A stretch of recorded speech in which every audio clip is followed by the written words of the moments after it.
নমস্কার বন্ধুরা, আমার চ্যানেলে জানাই তোমাদের সবাইকে স্বাগত। আমি আজকে দেখাবো অনুষ্ঠান বাড়ির স্টাইলে ভেটকি মাছের পাতুরি রান্না।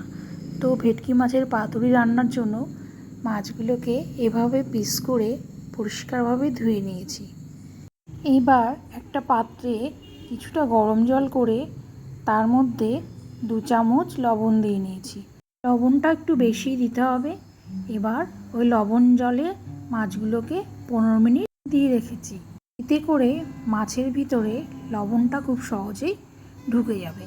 জলটাও সেইভাবে নিতে হবে যাতে মাছগুলো জলের মধ্যে ভালো মতো ডুবে থাকে।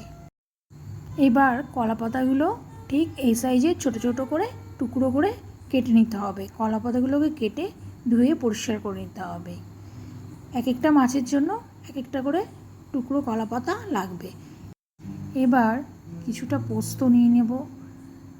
এবার পোস্ত নেওয়ার পর নেব সর্ষে। এখানে সাদা সর্ষে ব্যবহার করছি আমি। তো আর সর্ষের সঙ্গে নিয়ে নিলাম কাঁচা লঙ্কা।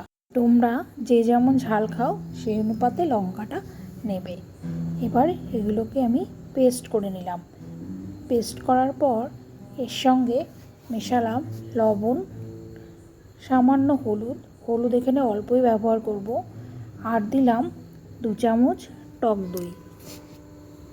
টক দইটা দেওয়াতে এর স্বাদটা অনেকটাই বেড়ে যায়। তো এটাকে ভালো করে মিশিয়ে নিলাম। মেশানোর পর আবারও এর মধ্যে সর্ষের তেল অ্যাড করলাম। সর্ষের তেলটার পরিমাণটা একটু বেশি করেই দিলাম। সর্ষের তেলটা দেওয়ার পর মিশ্রণটিকে ভালো মতো নাড়াচাড়া করে মিশিয়ে নিতে হবে। একদম সুন্দরভাবে একটি মিশ্রণ এবার তৈরি হয়ে গেল। এবার গ্যাস ওভেনটা জ্বালিয়ে কলাপাতাগুলোকে সেঁকে নেবার পালা। তোমরা চাটু বসিয়ে তার উপরেও কলাপাতাগুলোকে সেঁকে নিতে পারো। এপিঠ ওপিঠ দুদিকেই কলাপাতাগুলোকে সেঁকে নিতে হবে। এর ফাঁকে তোমরা বলো কে কোথা থেকে আমার ভিডিওটা দেখছো। আমার ভিডিওটা ভালো লাগলে অবশ্যই লাইক কমেন্ট করো আর আমার চ্যানেলটিকে সাবস্ক্রাইব করো। পাতাগুলো এক এক করে সবগুলোই আমি সেঁকে নিয়েছি।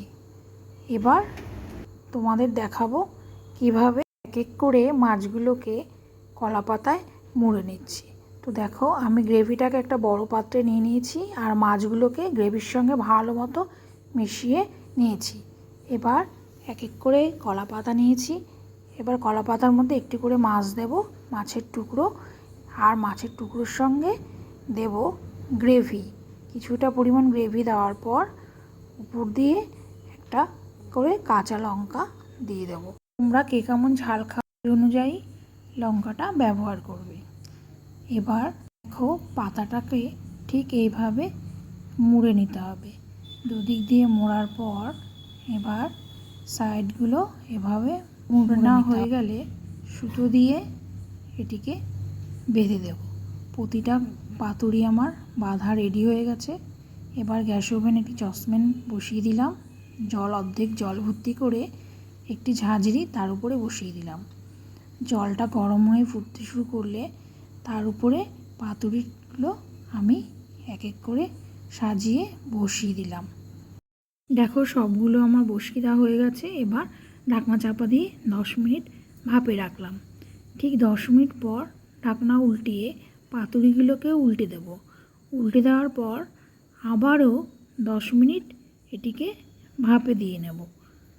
দেখো, আমি উল্টে দিলাম এক এক করে সবগুলোকে। এবার আবারও 10 মিনিটের জন্য ঢাকা দিলাম। এবার একটি চাটু বসিয়ে তেল ব্রাশ করে একে একে পাতুরিগুলোকে বসিয়ে দিচ্ছি একটু সেঁকে নেবার জন্য।